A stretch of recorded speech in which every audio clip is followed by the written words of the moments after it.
پادری نے اعلان کیا کہ جس نے بھی جنت خریدنی ہو وہ ہم سے رابطہ کر سکتا ہے۔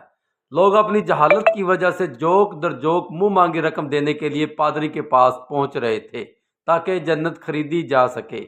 ایک عقل مند شخص نے اپنے علم کی وجہ سے لوگوں کو سمجھانے کی کوشش کی کہ یہ احمقانہ حرکت ہے لیکن بے سود۔ پھر اس کے ذہن میں ایک ترکیب آئی اور اس نے جنت کے انچارج سے کہا کہ مجھے جہنم خریدنی ہے، کتنے پیسے لگیں گے؟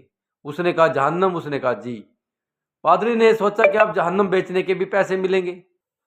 پادری نے خوشی خوشی کہا کہ 3 سکے۔ اس شخص نے 3 سکے ادا کیے اور خوشی خوشی باہر آ گیا۔